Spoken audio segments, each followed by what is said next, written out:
Sí, nuestro invitado de hoy se llama Gonzalo, y se apellida Lardíez, nació en Sabiñánigo, tiene ese carácter forjado desde los inicios porque, en fin, a diferencia de gestores que vemos que estudian en universidades con mucho renombre, pues a alguien le podría extrañar que uno de los mejores gestores españoles hubiera estudiado en la Universidad de Extremadura. Pero este es un poco el sueño de la gestión hecho en España. Gonzalo tiene 41 años, empezó a gestionar pues hace ya como 10 y en 2007 recibió el premio a Mejor Gestor de Europa por Citywide. Él me decía que era un premio que fue un poco fruto de la casualidad. Claro, yo creo que es casualidad y trabajo, ¿no? Siempre hay que estar ahí y hay que tener buenas decisiones de inversión para sobresalir entre tantos gestores, ¿no? A lo largo del tiempo ha estado especializado en gestión de bolsa ibérica, sobre todo posiciones en bolsa española, pero también dentro del enfoque en bolsa ibérica, pues también lógicamente posiciones en Portugal. Y como digo, pues ha sido durante estos años en muchas ocasiones pues uno de los gestores con mejores resultados en sus principales posiciones. Quizá nos hemos perdido con él un buen atleta. Él ha sido campeón regional de bádminton y es corredor habitual. Campeón de España. Campeón de España de bádminton. Hola. Y es corredor habitual. Pero desde luego hemos ganado un gran gestor y esperamos que con esta entrevista le conozcamos mejor. Sí, únicamente añadir también que soy diplomado de Universidad de Zaragoza en Gestión y Administración Pública. Sobre perfil, Gonzalo, ¿lo que has estudiado es lo que hay que estudiar para ser buen gestor? Bueno, yo considero que es muy importante la vocación. Esto no es como ser ingeniero o ser médico, donde está muy identificado lo que tienes que estudiar para lo que quieres ser. A la gestión se llega un poco de forma, en muchos casos, azarosa, te introduces en el sector financiero y bueno, pues igual que hay gente que se dedica a temas de corto plazo, a lo mejor al trading, pues hay gente que acaba en gestión y bueno, en este caso si tienes una vocación, pues siempre es más fácil disfrutar de tu trabajo y sacar lo máximo posible. ¿El buen gestor es entonces vocación o obligación? El buen gestor, una parte importante es la vocación. Yo considero que en casi todo lo que haces es importante disfrutar con lo que haces, con lo cual si tienes la vocación, pues digamos que todo se hace mucho más fácil. ¿Qué porcentaje de buen gestor tienen lo hecho respecto a lo formado, a lo preparado? La formación es importante, pero yo considero que la experiencia es clave. Lo que pone en los libros, yo siempre diré que la crisis de 2008, por muchos manuales que se lea, pues si se vive, pues la experiencia siempre aporta mucho más. Si no hubieras sido gestor, ¿qué habría sido?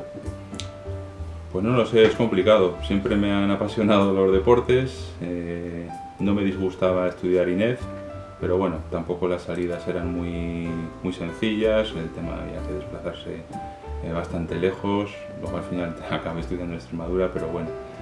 Algo relacionado con actividades deportivas, o fisioterapia, que también la medicina me gustaba, pues hubiesen sido posibles salidas. ¿Cuál es la última película que te ha influido mucho o la que más te ha influido en tu vida profesional? Wall Street es mítica, aparte recuerdo que la vi en la primera ocasión pues con 10 y tantos años, me empezaba a interesar el tema de los mercados, pero había muchas cosas que no entendía. Luego al cabo de 8 o 10 años empiezas a entender mucho más realmente cómo se mueven los mercados. En parte de economía podía ser Wall Street, ya más a nivel de película, pues La lista de Schindler creo que es mítica. ¿Y libros? ¿El último que has leído? No tengo demasiado tiempo para leer, leo todos los días muchísimos informes y aparte tengo una niña pequeña, con lo cual tengo poco tiempo disponible. Intento leer cosas relacionadas con mi trabajo y creo que el último fue El analista en el centro de la locura financiera. ¿Temes a la parálisis del análisis? El análisis también tiene una época complicada como tenemos los gestores. En unas finanzas tan influenciadas por la actuación de los bancos centrales que influyen no solamente en los mercados sino incluso en el propio devenir de los negocios y la economía, pues el análisis también se encuentra con una tarea bastante complicada. Entre los grandes gestores, ¿dirías que eres más de Warren Buffett o de George Soros? Hombre, si pudiese tener algo de los dos, mucho mejor, pero me identifico bastante más con el perfil de Warren Buffett, el perfil de George Soros. Pues bueno, digamos que no todos tenemos acceso a las mismas fuentes de información. Gonzalo Lardíez, ¿qué es un especulador? Un especulador pues es realmente lo que llevamos todos dentro, porque las ganancias rápidas siempre motivan bastante. El peligro está en diferenciar especulador con inversor. El especulador busca ganancias a corto plazo, el inversor busca las ganancias a medio y largo plazo. Hay especuladores que se convierten en inversores cuando las especulaciones a corto no salen bien, pero realmente un poco la diferencia es el horizonte temporal de la inversión. ¿Y tú te acuerdas la primera acción que compraste? Tendría que pensar, sí que recuerdo la primera que iba con idea de invertir y al final acabé convirtiéndome en especulador, que recuerdo que subí un 15% en un día, que fue Asturiana de Zinc, y hace pues, muchos años. ¿Y el primer dinero que ganaste, consecuentemente? Ese fue ese? El de Asturiana de Zinc. Precisamente. Me acuerdo que en aquella época todavía ni plataformas tecnológicas, ni internet, ni nada, era el teletexto lo que había para la información de tiempo real. Y un día a la apertura pues subía un 15% y me acerqué a la sucursal y la vendí. ¿Qué es mejor para invertir? ¿Leer una memoria o reunirse con el CEO de una compañía? Más que es mejor, yo creo que el proceso es como lo he detallado, tener un conocimiento de la compañía y luego, una vez que se tiene el conocimiento de la compañía, hablar con el CEO. Hablar con las compañías, creo que tienes que tener tu criterio propio, porque normalmente las compañías siempre lo ven positivo. O sea, ninguna compañía normalmente pues piensa que lo peor del ciclo está por venir, o cuando los márgenes son muy elevados pues siempre van a ir a más. Entonces tienes que tener tu propio criterio, poner en cierta medida, en la medida de tus posibilidades y de tus capacidades, pues lo que te cuenta la compañía, y luego sacar tus conclusiones. Para un abogado, el diablo está en los detalles. Para un gestor de fondos, ¿dónde se esconde el diablo? En cada esquina. Cuando no son las compañías que tergiversan su información, la maquillan, son los bancos centrales, la prima de riesgo. Hay muchísimos frentes donde puede estar. Es un poco lo que marca el día a día y que hay que tener en cuenta para la gestión. Gonzalo, ¿qué consejo darías a los inversores?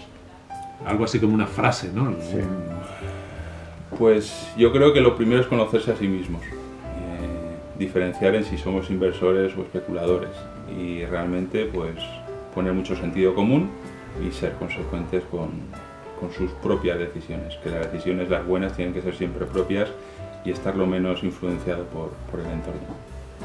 Ya tiene unos años, ya pues 7, 8 años, ha vivido ya un poco de todo conmigo, la parte mala de bolsa española, la prima de riesgo, y ahora pues un entorno donde parece que no es que sea todo favorable, pero sí que no es absolutamente todo viento en contra como era hace un par de años.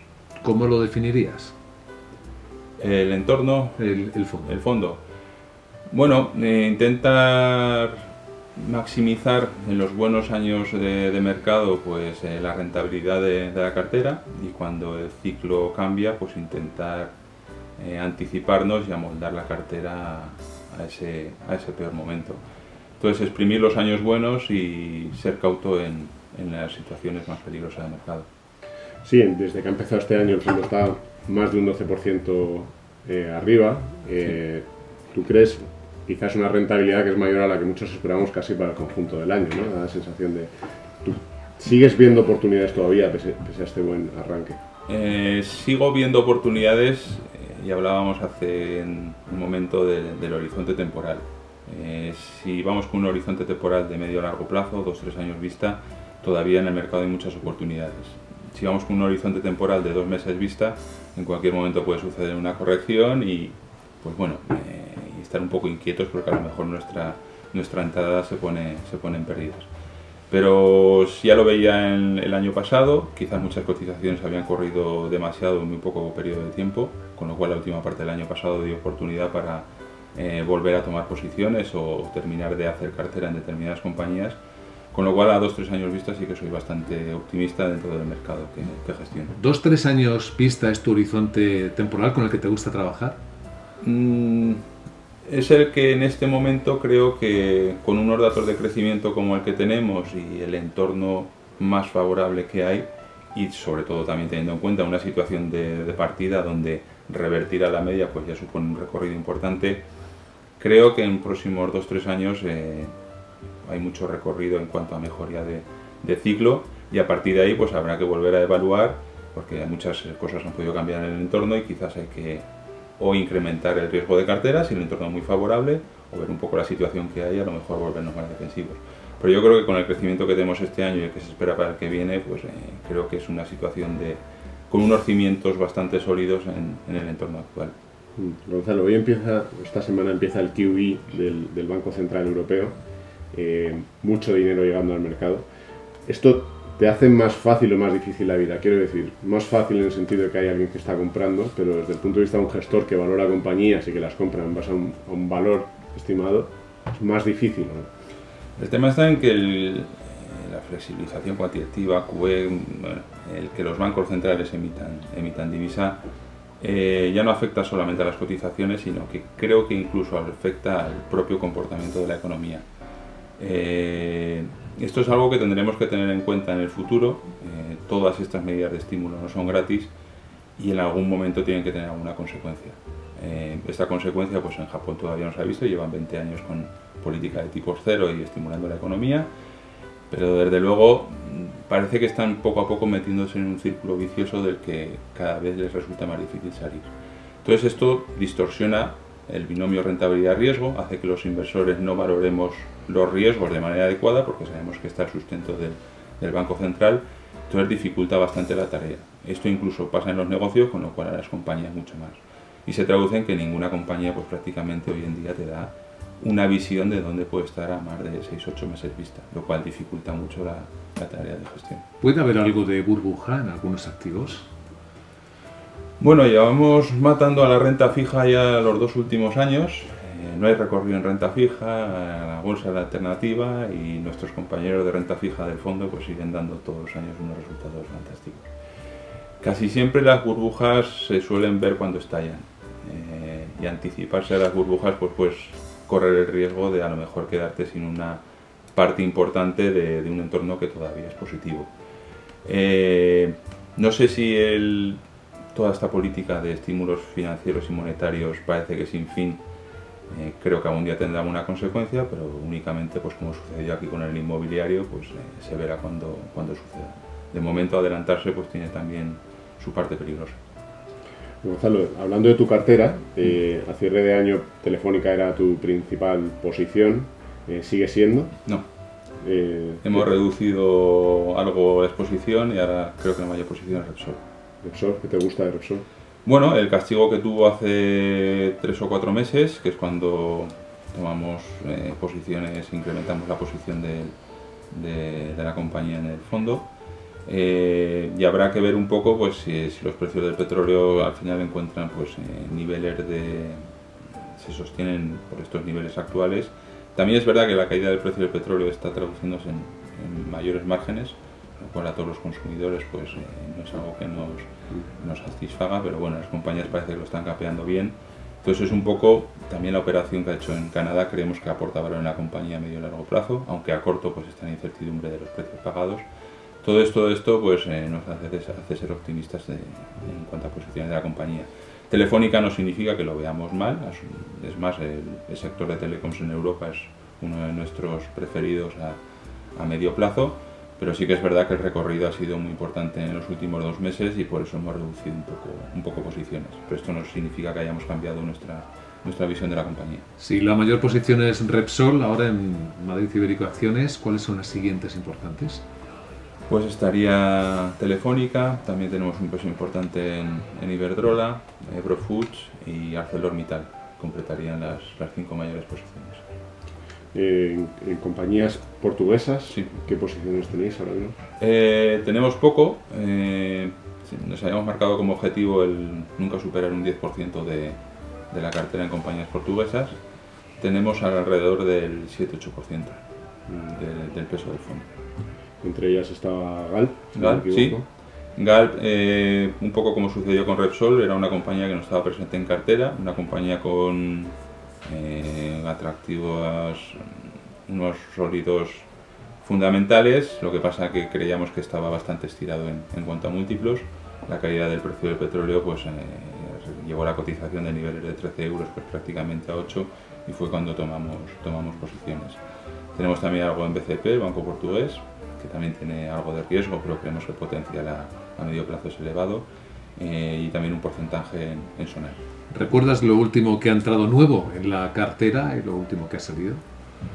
Pues lo último que ha entrado nuevo ha sido CaixaBank, precisamente hace un par de semanas, y salidas de cartera pues creo que fue Abertis hace un par de meses, pues porque en este momento que estamos de ciclo preferimos tener compañías que tengan un potencial de revalorización más importante, sacrificando un poco la calidad de algunos negocios. A mí me gustaría ya, que nos dijeras tu mayor acierto, cuál ha sido la acción en la que crees que has tomado la mejor decisión, pero también, porque yo creo que esto es interesante, a veces nos da vergüenza hablar de nuestros errores, también la posición en la que tu equivocación fue mayor. A ver, una de corto plazo puede ser Portugal Telecom, que estábamos en el sector adecuado, porque el sector se ha comportado muy bien, está corroborando un poco lo que pensábamos que podía hacer el sector. El stock picking era donde falló un poco. También es verdad que con el abanico de inversiones que tenemos, telecoms en España y Portugal, pues no hay demasiadas, entonces ha sido uno de los errores. Más que a ciertos errores en compañías, iría más a errores estratégicos a la hora de tomar un posicionamiento.